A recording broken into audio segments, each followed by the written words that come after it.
उनका परवीन शाकिर का एक शेर है कि मैं सच कहूँगी मगर फिर भी हार जाऊँगी, मैं सच कहूँगी मगर फिर भी हार जाऊँगी, वो झूठ बोलेगा और लाजवाब कर देगा।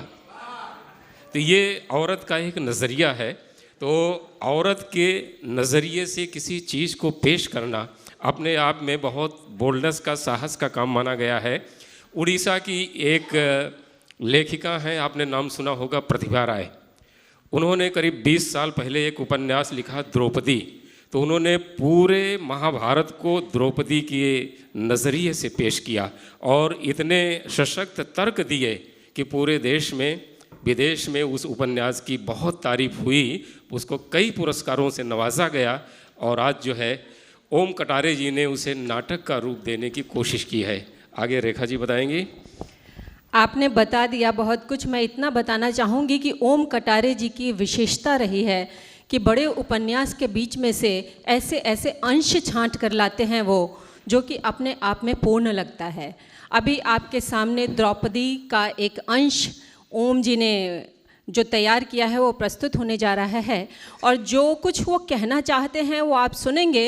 इसके पहले मैं अपनी ही कविता की 4 लाइनें बोलना चाहती हूँ कि बाहर से बचकर घर तो आ जाएगी, बाहर से बचकर घर तो आ जाएगी, पर घर के दुर्योधन से कैसे बचेगी द्रौपदी, जिन्हें वो समझती थी कृष्ण अपना रक्षक, जब वही बन जाएंगे उसके भक्षक, तो क्या करेगी बेचारी।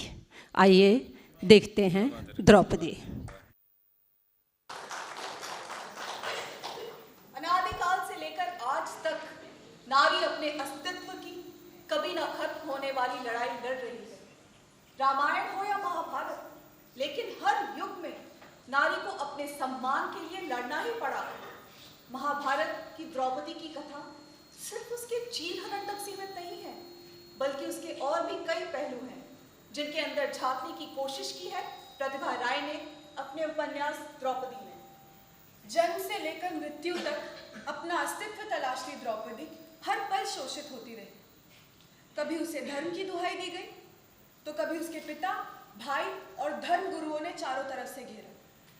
इच्छा ना होते हुए भी उसे 5 पतियों को स्वीकारना पड़ा। दोषी ना होते हुए भी उसे भरी सभा में अपनों के सामने नंगा होना पड़ा। और अंततः हुआ क्या? अंतिम समय पर उसके 5 पति उसे स्वर्ग द्वार पर मरने के लिए छोड़कर चले गए। क्या यही है पुरुष का धर्म? पाखंड, ढोंग और मिथ्ये से भरा हुआ? क्या शुरू से ही पुरुष ऐसा था, या ईश्वर ने उसे ऐसे ही गढ़ा है, या परिस्थितियों ने ऐसा उसे बना दिया है? इसकी जड़ें अगर खोदें तो समझ में आता है कि महाभारत काल में जो पुरुष का चरित्र ईश्वर ने रचा था, आज का पुरुष उसी को दोहरा रहा है। वो मर्यादा पुरुषोत्तम राम से प्रेरित नहीं है, क्योंकि गुरु द्रोणाचार्य के शब्दों में हमने अपने शिष्यों को सिर्फ धनुर्विद्या सिखाई है, ऐसा कुछ नहीं सिखाया जो मनुष्य को मनुष्य बनाता हो। इतनी सब लांछना अपमान सहने के बाद द्रौपदी अंत में यही कहती है, मुझे सारा जीवन नहीं चाहिए, एक छिन ही सही। कर्मठ का हाथ, ज्ञानी की आंख, भक्त का हृदय लेकर आपके लिए जन्म दें और आपके लिए मरण दें। हे सखा, आप ही जगत है, ब्रह्मांड है। आपके लिए जीने मरने का अर्थ है जगत के लिए जीना मरना। हे गोविंद, अपने मरने का दुख नहीं, क्योंकि पुनः पवित्र भारत माटी में जन्म लेने की कामना के साथ मर रही हूँ। ओम शांति शांति शांति। ये कथा जो आप देखने, इसमें कोई विघ्न ना पड़े, अतः सबसे नम्र निवेदन है कि आप सब अपने अपने मोबाइल जैसे यंत्रों को थोड़ा विराम दें, उन्हें बंद रख लें। धन्यवाद। तो लीजिए, प्रस्तुत है प्रतिभा राय लिखित द्रौपदी उपन्यास के कुछ अंश। आकाश का न कहीं आदि है न कहीं अंत, सागर का न क्षय होता है न उसकी कोई वृद्धि, सूर्य का न उदय होता है और न अस्त, मनोकामना की न पूर्णता होती है और न रिक्तता। वैसे ही हमारे संबंधों की न कोई संज्ञा है और न कोई अंतिम परिणति। अतः इस मामूली पत्र में अंतिम बात क्या लिख पाऊंगी? जीवन की सारी बातें कह चुकने पर भी अंतिम बात रही जाती है। सब कुछ पाने के बावजूद पूर्णता रह जाती है। सब कुछ इतिश्री होने के बाद शुभारंभ रह जाता है। किसका आरंभ और किसकी इतिश्री? जो सृष्टि है वही तो प्रलय है, जो प्रारंभ है वही विलय है। वो महाकाल है, अनादि है और अनंत है। पांव तले से प्राण निकलते जा रहे हैं। जो साथ साथ थे वे स्वर्ग पथ में आगे बढ़ गए हैं। महाशून्य में सब कुछ सूना सूना लग रहा है। फिर भी जीवन भर का संचित मान गुमान आज मृत्यु पथ पर मोम की तरह पिघलकर झड़ रहा है। प्रश्न पर प्रश्न हृदय तक से टकरा रहे हैं, फिर भी अंतिम बात कही नहीं जा सकी। चिट्ठी की इतिश्री हो चुकी है। अपने रक्त से लिखी ये चिट्ठी आज मृत्यु पथ की सहचरी है। अपनी चिट्ठी पढ़ते पढ़ते मेरी आत्मा अगर मेरा शरीर छोड़ जाए तो समझना इसके प्राप्तकर्ता तुम ही हो प्रभु। प्रिय सखा गोविंद, हे पुरुष श्रेष्ठ कृष्ण, हे मधुसूदन, कृष्णा का प्रणाम। धर्म की रक्षा के लिए जीवन भर कितनी ही यातनाएं नहीं सही। सोचा था अपने पतिव्रत के कारण और अपने धर्म आचरण के बल पर पति संग स्वर्ग जा सकूंगी, पर हिमालय पर्वत पर चढ़ते चढ़ते पांव फिसल गया, मैं गिर पड़ी। पांचों पतियों ने मुड़कर भी नहीं देखा। वरन धर्मराज युधिष्ठिर ने भीम से कहा, मुड़कर न देखो, आगे आ जाओ। उनकी यही बात में मेरे हृदय में टूक टूक कर गई। सोचा कितना झूठा है ये पति पत्नी का संबंध। प्रेम, स्नेह, त्याग और उत्सर्ग। अपने कर्म अगर आदमी स्वयं भोगता है तो फिर युधिष्ठिर की धर्म की रक्षा के लिए 5 पतियों के चरणों में अर्पित होकर सारी दुनिया का उपवास क्यों धोती फिरी में? हे कृष्ण, हे गोविंद, तुम तो इच्छामय हो। तुम्हारी इच्छा से ही तो द्रौपदी ने जन्म से लेकर अब तक का सारा रास्ता तय किया है। तुम्हारी इच्छा से ही द्रौपदी की पलकें खुली है, झपकी है, सांस आती जाती रही है। तो उसकी निंदा प्रशंसा में क्या तुम्हारा कुछ भी भाग नहीं? तुम अंतर्यामी हो, तुम्हें क्या पता नहीं? फिर भी मुंह खोलकर कुछ कहे बिना तुम तक आत्म स्वर नहीं पहुंचता।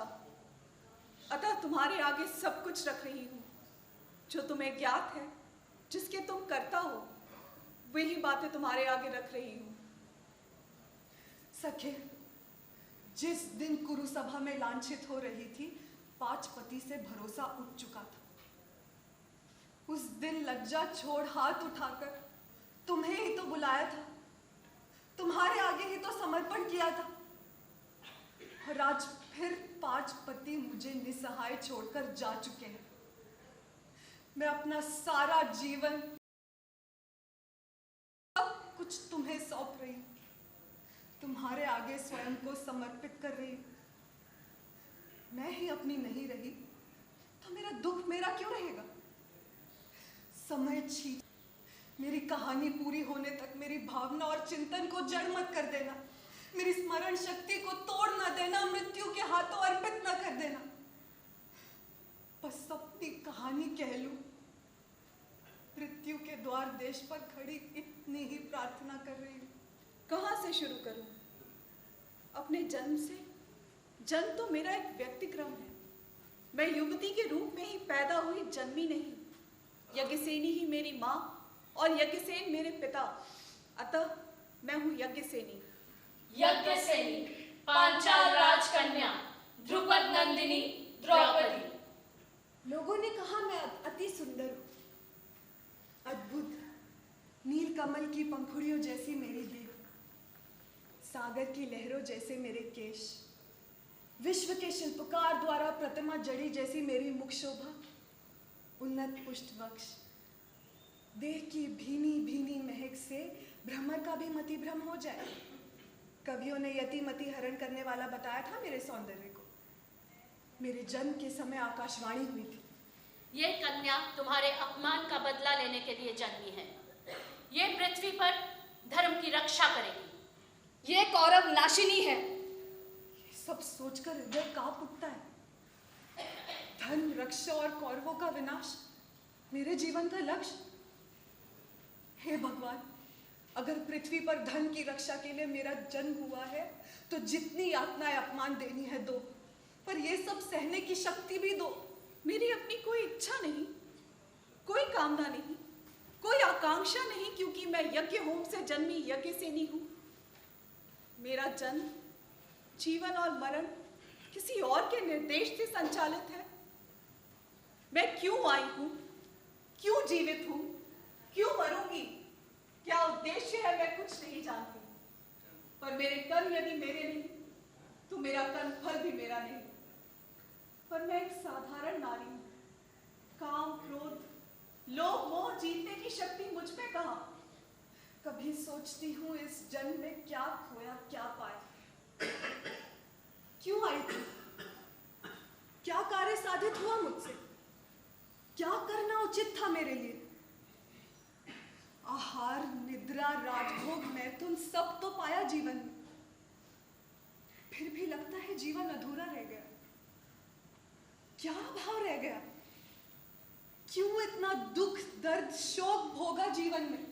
सोचती युधिष्ठिर को पति रूप में पाकर कोई भी नारी दुख भोगती, और सोचते सोचते हिमालय पर्वत से मेरा पैर फिसल गया। पंच इंद्रियों की तरह जिन्हें जीवन भर स्थान दिया, मेरे जन्म जन्मांतर के साथी मुड़कर भी नहीं देखते, सीधे चलते गए, स्वर्ग पथ पर आगे बढ़ गए। मृत्यु द्वार पर मैं अकेली। तभी भीम की आवाज सुनाई पड़ी, भैया द्रौपदी गिर पड़ी। युधिष्ठिर ने स्थिर स्वर में कहा, द्रौपदी के पतन के लिए वो स्वयं दायी है। वो अर्जुन को अधिक प्रेम करती थी, यही उसका पाप है। मुड़कर मत देखो, आगे बढ़ते रहो। आज हृदय से झरते रक्त से पवित्र हिमालय के पत्थरों पर द्रौपदी लिख रही है अपने जीवन की कहानी। हे कृष्ण, हे वासुदेव, हे पुरुष श्रेष्ठ मधुसूदन, तुम कभी विपन्न धरती का उद्धार करने हिमालय की राह से पृथ्वी पर अवतरित हो गए। उस दिन अमिट अक्षरों से लिखी, रक्त से सनी ये आत्मकथा पढ़ोगे। आह शब्द द्रौपदी के लिए निकलेगा, बस इतना ही चाहिए मुझे।